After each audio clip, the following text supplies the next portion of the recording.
परिवार और मित्र ईवीएस का पहला चैप्टर है। तो आइए हम बारी बारी से परिवार और मित्र को समझते हैं। परिवार क्या है? परिवार अंग्रेजी का बहुत ही फेमस वर्ड फैमिली का हिंदी रूपांतरण है। मेरे हिसाब से परिवार एक ऐसी संस्था है जिसमें माता पिता, उसके विवाहित और अविवाहित बच्चे तथा अन्य सदस्य सम्मिलित होते हैं और वे सभी अपने अपने उत्तरदायित्वों को निभाते हुए परस्पर एक दूसरे में स्नेह की भावना रखते हुए अपनी दिनचर्या बिताते हैं। ऐसी संस्था को हम परिवार कहते हैं। अनेक शिक्षाविदों ने इसे भिन्न भिन्न रूपों में परिभाषित किया है। जैसे परिवार पति पत्नी तथा बच्चों की एक जैविक इकाई है जहां लोगों का समूह घरों में एक साथ मिलकर रहते हैं। परिवार मुख्यतः दो तरह का होता है, पहला मूल परिवार और दूसरा संयुक्त परिवार। आइए हम देखते हैं कि मूल परिवार किसे कहते हैं और संयुक्त परिवार किसे कहते हैं। मूल परिवार उस परिवार को कहते हैं जिसमें माता पिता और उसके अविवाहित बच्चे होते हैं। संयुक्त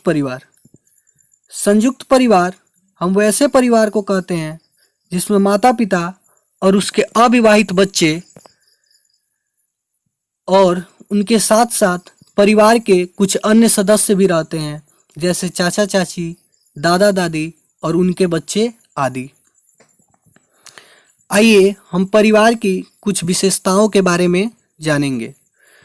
परिवार एक सामाजिक संस्था है क्योंकि एक बच्चे का जन्म परिवार में होता है और उस बच्चे का विकास उसी परिवार में होता है और परिवार में ही उस बच्चे का अंत हो जाता है।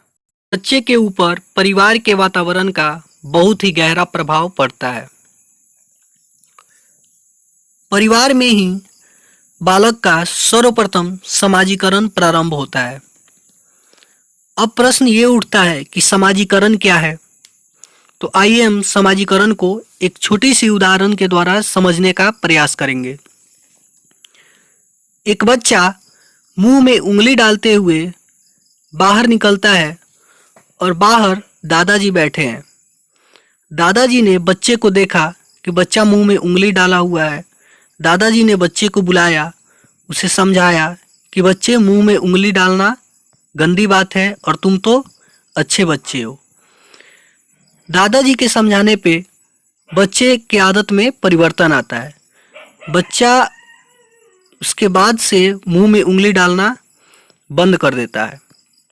यानी बच्चे में एक अच्छे व्यवहार की प्रतिस्थापन होती है। इस तरह से हम कह सकते हैं कि दादाजी ने बच्चे का समाजीकरण किया। अतः परिवार बालक के समाजीकरण का पहला विद्यालय होता है और परिवार में बालक की प्रथम शिक्षिका उसकी माँ होती है। आगे हम लोग देखेंगे मित्र किसे कहते हैं?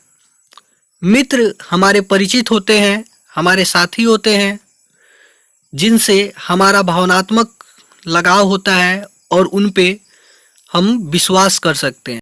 खेलों में भारतीय महिलाओं का योगदान। आइए यहाँ हम कुछ भारतीय महिला खिलाड़ियों के बारे में भी जानेंगे, क्योंकि एग्जाम में हर बार इनसे संबंधित एक या दो प्रश्न पूछे जाते हैं। कर्णम मल्लेश्वरी एक वेट लिफ्टर है। इनका निवास स्थान आंध्र प्रदेश है। कर्णम मल्लेश्वरी ने 12 वर्ष की उम्र से ही वजन उठाने का प्रयास शुरू किया था और अभी के समय कर्णम मल्लेश्वरी 130 किलोग्राम तक का वजन उठा लेती हैं। इन्हें भारत के बाहर 29 मेडल मिल चुके हैं। साइना नेहवाल एक बैडमिंटन खिलाड़ी हैं। इनका निवास स्थान तेलंगाना है।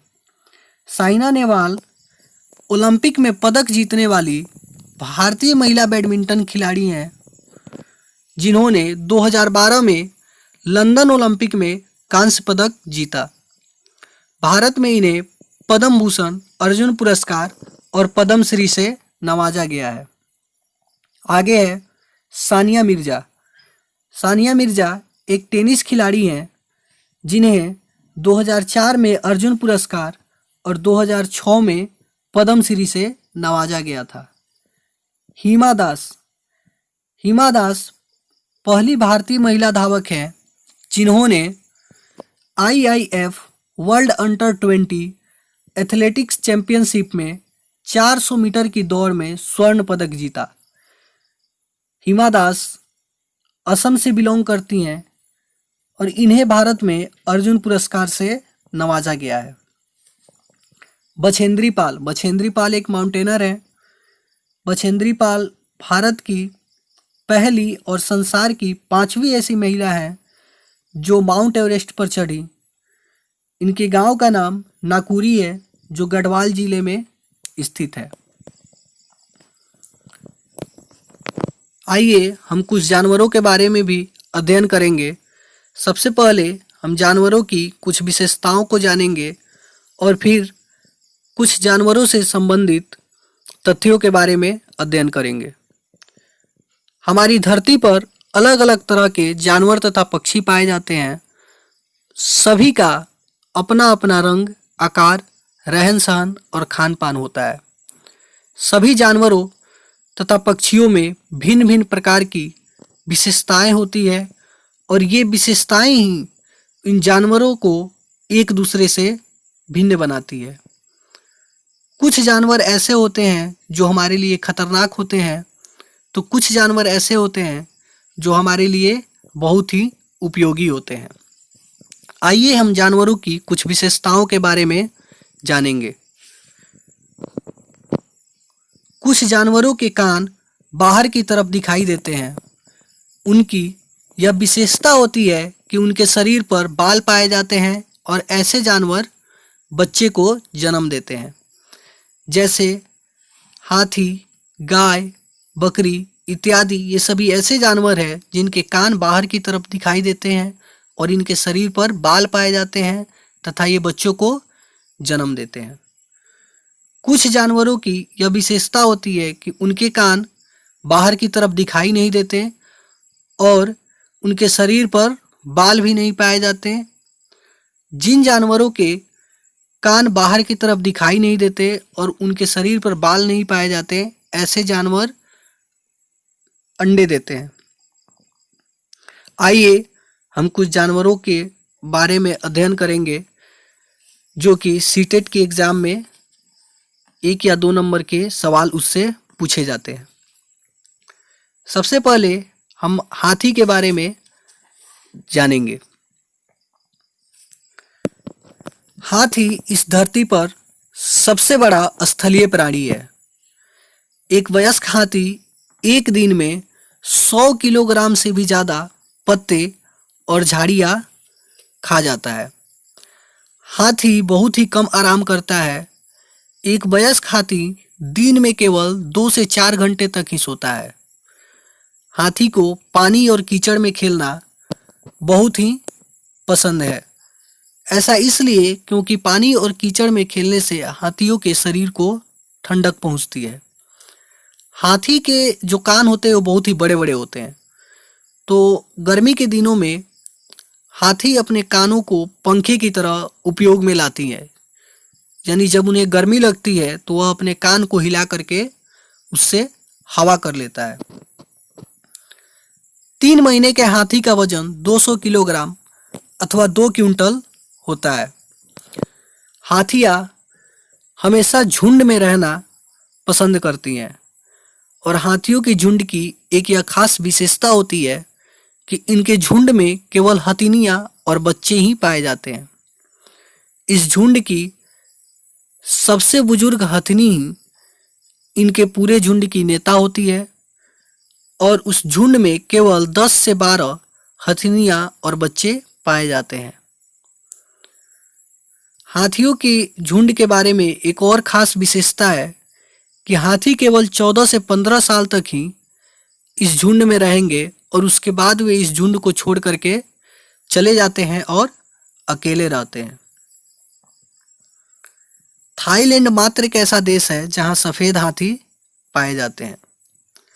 भारत में सन 2018 में उत्तर प्रदेश के मथुरा में हाथियों के लिए पहला अस्पताल बनाया गया है। मधुमक्खियाँ। मधुमक्खियों से हमें शहद की प्राप्ति होती है और मधुमक्खियाँ हमेशा समूह में रहना पसंद करती हैं। मधुमक्खियाँ दूसरे मधुमक्खियों को सूचना देने के लिए एक भिन्न प्रकार की नाच करती हैं, जिससे उन मधुमक्खियों को बाकी मधुमक्खियों की सूचनाएं मिलती है। मधुमक्खियों के बारे में कहा जाता है कि मधुमक्खियों को लीची की फूल बहुत पसंद है और वे लीची की फूल की तरफ काफ़ी आकर्षित होती हैं। मधुमक्खियाँ रस से शहद बनाती हैं। मधुमक्खी पालन और उनके द्वारा उत्पादित शहद का भंडारण करने के लिए बक्सों की आवश्यकता पड़ती है। मधुमक्खियों के लिए मीठा घोल बनाने के लिए हम चीनी का उपयोग करते हैं। मधुमक्खी पालन शुरू करने का सबसे अच्छा समय अक्टूबर से दिसंबर तक का होता है। कारण यह है कि इन महीनों में मधुमक्खियाँ अंडे देती है। आइए हम मच्छर के बारे में जानेंगे, क्योंकि मच्छर से संबंधित प्रश्न हर बार सीटेट परीक्षा में पूछे ही जाते हैं। तो आइए मच्छर के बारे में हम अध्ययन करेंगे।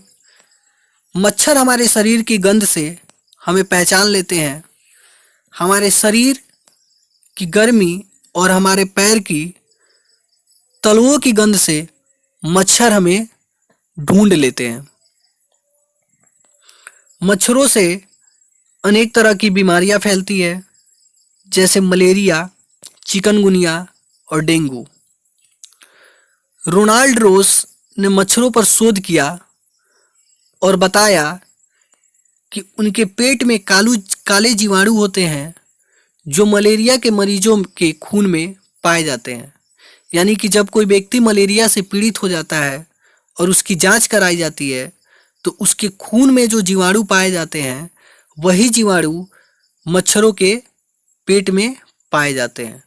इससे उन्होंने साबित किया कि मलेरिया जो रोग है वो मच्छरों से ही होता है। 1902 में चिकित्सा के क्षेत्र में रोनाल्ड रोस को नोबेल पुरस्कार दिया गया।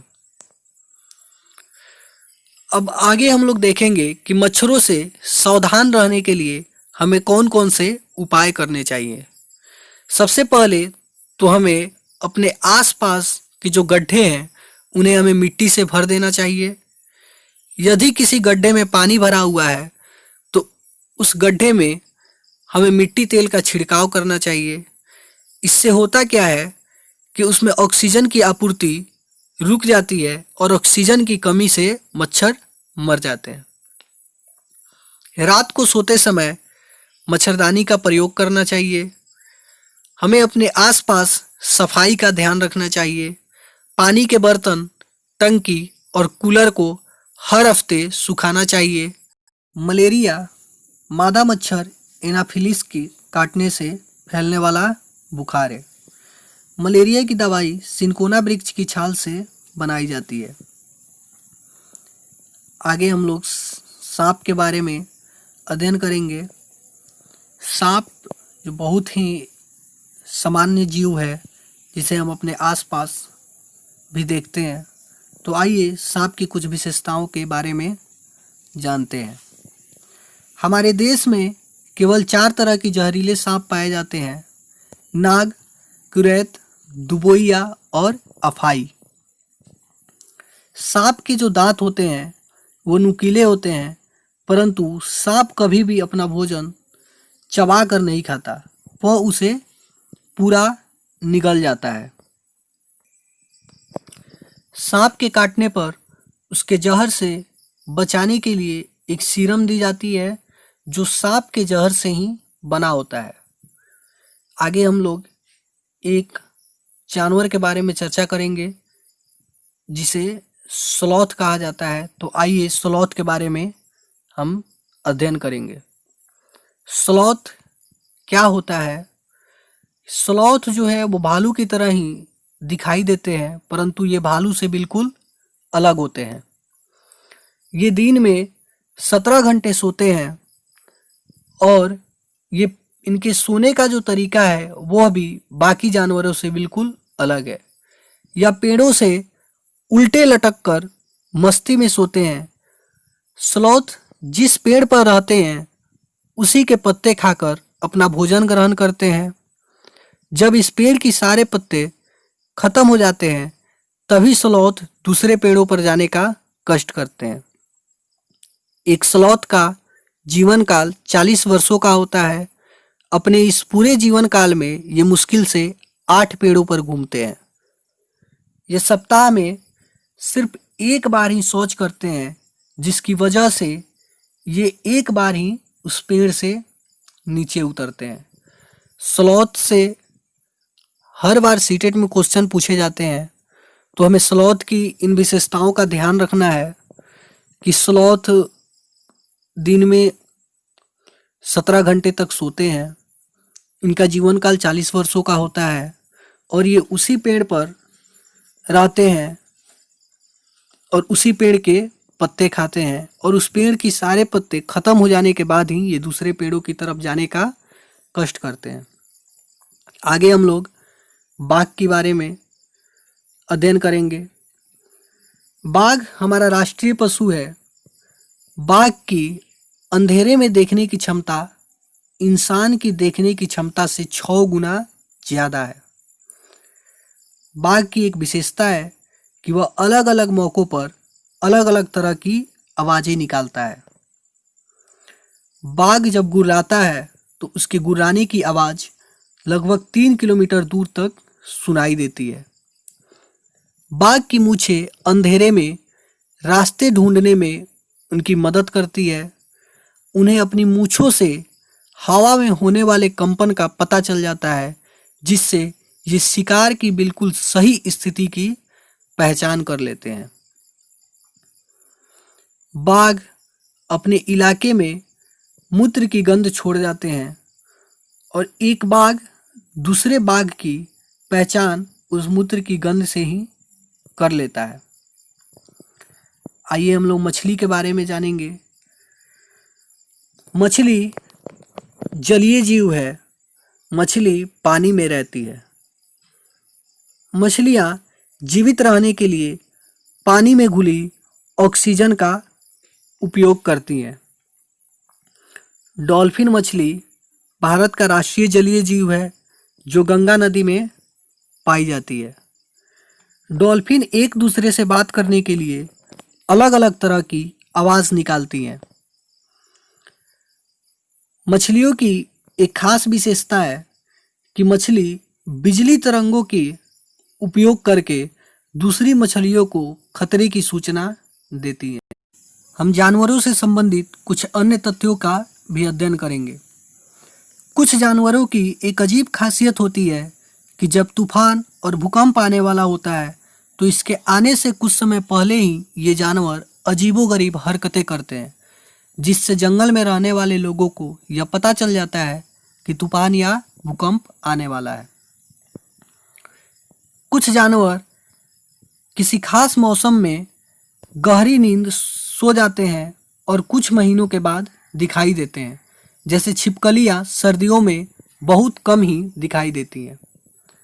रात में जागने वाले कुछ जानवरों की यह विशेषता होती है कि उन्हें सभी चीज़ें सिर्फ काली और सफ़ेद ही दिखाई देती है। गिलहरी के दांत हमेशा बढ़ते रहते हैं और वे अपनी दांतों से हमेशा कुछ न कुछ काटती या कुतरती रहती हैं, इसलिए उनके दांत घिस जाते हैं। मधुमक्खियों की तरह चींटियाँ, दीमक और ततैये भी एक साथ समूह में रहना पसंद करती हैं।